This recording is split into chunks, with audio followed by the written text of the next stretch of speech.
Bonjour à tous, Charles, ingénieur, coach, auteur et conférencier pour le troisième jour du défi.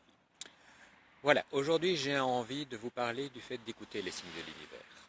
Lorsque j'ai commencé ce défi il y a 2 jours, je vous disais que c'était un anniversaire. En fait, il y a 2 ans, jour pour jour, mon épouse Isabelle m'a emmené à une conférence sur les accords Toltec.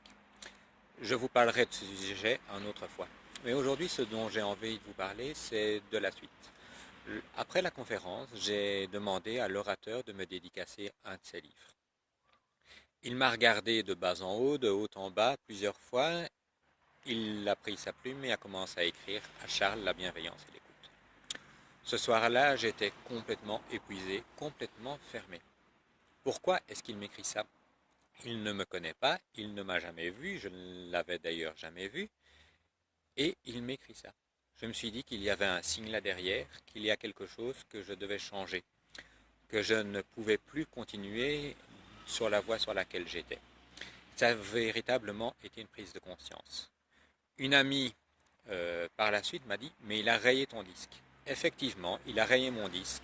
Il a vraiment mis un point d'arrêt à une façon que j'avais d'être avant pour pouvoir découvrir une nouvelle version.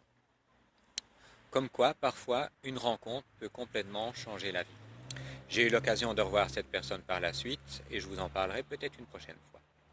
Voilà, donc, interrogez-vous dans votre vie. Peut-être il y a des choses à côté desquelles vous passez, des gens que vous rencontrez, auxquels vous ne faites pas attention, mais qui ont peut-être quelque chose à vous apprendre.